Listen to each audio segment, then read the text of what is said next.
Hello and नमस्कार everyone. मैं हूं doctor Neha Tiwari. I hope you all are doing well. आज इस वीडियो में हम बात करने वाले हैं कि पीरियड्स अगर रुक जाएं तो इसके पीछे क्या क्या कारण हो सकते हैं। देखिए, अगर पीरियड्स रुक रहे हैं तो इसके पीछे दो मेजर कैटेगरी आप लेके चलिए। एक नॉर्मली जहाँ पे पीरियड्स रुक जाना चाहिए, और एक एबनॉर्मल जहाँ पे पीरियड्स किसी कारण या किसी बीमारी की वजह से हो रहे हैं। तो सबसे पहले नॉर्मल चीज़ें जानते हैं जिनमें हमें दिखता है कि पीरियड्स रुक गए हैं। उसमें नंबर 1 पे आता है प्रेगनेंसी। अगर कोई फीमेल प्रेग्नेंट है तो ऑब्वियस सी बात है कि जब तक प्रेगनेंसी पूरी नहीं हो जाती और उसके बाद जब तक लैक्टेशनल पीरियड ख़त्म नहीं हो जाता, फीमेल को पीरियड्स नहीं होते हैं। नंबर 2, प्रेगनेंसी के बाद जब डिलीवरी हो जाती है तब कुछ समय के लिए जब मदर अपने बेबी को फीड कर रही होती है, उस पीरियड को बोलते हैं लैक्टेशनल पीरियड। और उस दौरान पीरियड्स नहीं होते हैं क्योंकि बॉडी में एक हार्मोन जिसे हम बोलते हैं PRL, प्रोलैक्टिन, वो बढ़ा हुआ होता है।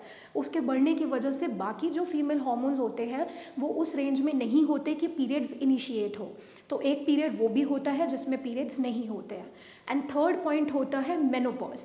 मेनोपॉज पे मैं एक ऑलरेडी वीडियो बना चुकी हूँ जिसमें मैंने डिटेल में एक्सप्लेन करा है कि मेनोपॉज का मतलब होता है कि हमेशा के लिए पीरियड्स का रुक जाना। तो ये तो वो कारण थे जहाँ पे हमें देखने को मिलता ही है कि पीरियड्स रुक रहे हैं। अब बात करते हैं उन कारणों की जहाँ पे किसी प्रॉब्लम की वजह से है और आपको उसको दिखाना ज़रूरी है।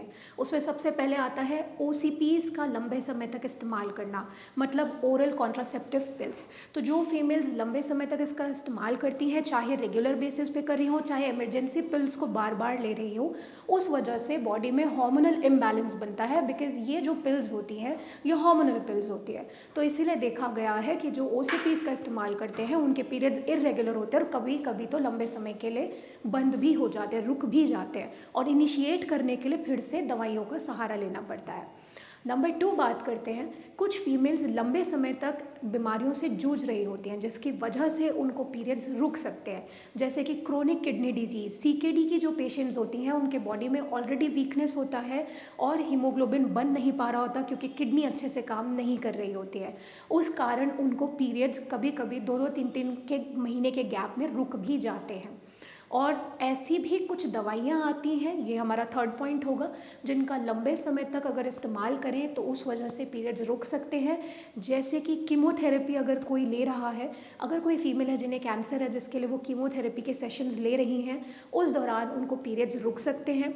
लंबे समय तक अगर कोई सिडेटिव्स ले रहा है जो साइकाइट्रिक डॉक्टर आपको लिख के देता है, तो इस तरह की दवाइयों से भी होता है। एंटी डिप्रेसेंट्स अगर कोई ले रहे हैं तो उनसे भी होता है।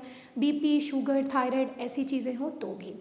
थर्ड, अगर हार्मोनल इम्बैलेंस हो, मतलब बॉडी में हार्मोन उस तरह से बनते ही नहीं है कि पीरियड साइकिल इनिशिएट हो सके, तो वहाँ पे भी हमें देखने को मिलता है। जैसे कि थायराइड संबंधित अगर किसी को दिक्कत है फीमेल्स को, या फिर आप देख सकते हैं PCOD बहुत कॉमन है, इस पर मैंने बहुत डिटेल में बात भी की हुई है। अगर इस तरह की शिकायत फीमेल को है तो वहाँ पे भी देखने को मिलता है कि पीरियड्स रुक गए हैं। नेक्स्ट पॉइंट आता है लाइफस्टाइल। कुछ फीमेल्स ऐसी होती हैं जो अंडरवेट होती हैं, वहाँ पे भी हमें दिक्कत मिल सकती है। लंबे समय तक स्ट्रेस में रहने की वजह से भी हो सकता है कि कभी कभी बीच में पीरियड मिस हो जाते हैं, पीरियड आते ही नहीं और दिन 40 या 50 दिन तक चढ़ जाते हैं। और ये भी देखने को मिल सकता है कि जो लोग एथलीट होते हैं वो कभी कभी इतना विगरस एक्सरसाइज कर लेते हैं कि उसकी वजह से भी ये देखने को मिलता है कि पीरियड्स रुक रहे हैं। तो ये कुछ कारण थे जो एबनॉर्मल हैं, जो होने नहीं चाहिए। तो अगर पीरियड संबंधित आपको कोई भी दिक्कत बनती है तो आप नीचे दिए गए नंबर पे संपर्क कर सकते हैं, हमारी टीम के साथ कनेक्ट कर सकते हैं। क्योंकि अगर पीरियड्स रुकेंगे तो वो आपके लाइफ में और भी कॉम्प्लिकेशंस क्रिएट करते हैं, जिसमें नंबर 1 कॉम्प्लिकेशन होती है आगे चल के इनफर्टिलिटी का होना। इसलिए पीरियड्स हमेशा साइकिल के रूप में आते हैं, हर महीने आते हैं और उन्हें उसी तरह से आना चाहिए।